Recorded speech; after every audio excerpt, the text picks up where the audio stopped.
আল্লাহর নবী বলেন, উম্মত আমি তোমাদেরকে জাহান্নাম থেকে বাঁচাইতে চাই কিভাবে। এটার উদাহরণ দিতে গিয়ে নবীজি এই কথাটা বলছে। আমি 1 মিনিট সামনে একটা জিনিস দেখাবো শুধু।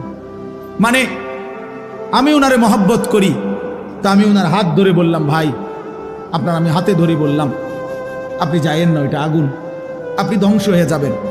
উনি ঝটকা দিয়ে আমার হাত ছাড়াই নিল। এটা সম্ভব? আমি ওনার ঘাড়ে হাত দিলাম, কাঁধে হাত দিলাম, ভাই আল্লাহর দোহাই আপনি যাইয়েন না, ধ্বংস হয়ে যাবেন, ওইটা আগুন। উনি আমার কাঁধের থেকে হাত সরাইয়া ফেলে দিল। এটাও সম্ভব। কিন্তু আমি যখন ভালোবাসার কারণে আমার সিদ্ধান্ত আমি তাকে বাঁচাবই, আমার ভাইকে, তখন আমি তার কোমরে জড়াইয়া ধরলাম, জড়াইয়া কোমরে ধইরা বললাম, না ভাই আমি তোমাকে ওই আগুনে পড়তে দিব না, আমি যাইতে দেব না তোমারে।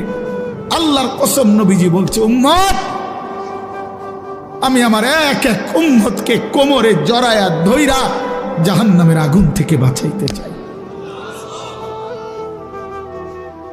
কোমরে জড়াইয়া ধরলে ছুটা বড় কঠিন, কঠিন না? হাতে না ছাড়াই দিলেন, কাঁধের হাতে না ফেলে দিলেন, কিন্তু কোমরে জড়াইয়া ধরলে কেমনে ছাড়বেন? তো নবী এটা বলছে, ওয়া আনা আখিযুন বিহুজাজিকুম, আমি তোমাদেরকে কোমরে জড়াইয়া ধরে চাই, তবু আমার উম্মত বেঁচে যাক, আমার এক এক উম্মত বেঁচে যাক, জাহান্নাম থেকে বাঁচো। আমার দোস্ত, আমার বাপ, আমার ভাই ফিরতেই হবে, জাহান্নাম থেকে বাঁচতেই হবে।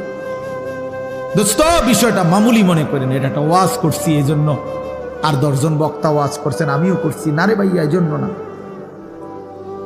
সারাটা দিন রাত এই দৌড়ের উপরে থাকি, দৌড়ের উপরে থাকি। এই জন্য বললাম আমরা এক ফিকির, আমাদের আপনাকে এটা ভাবতে হবে, জাহান্নাম থেকে বাঁচতেই হবে বন্ধু।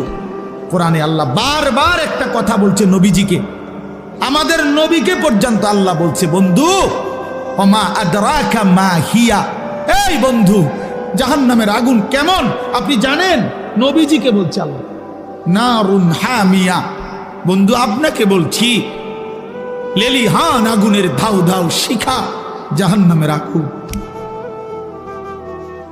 ওমা আদরাকা মাল হুতামা, আল্লাহ বলছে বন্ধু হুতামা নামক জাহান্নামের আগুন কেমন জানেন?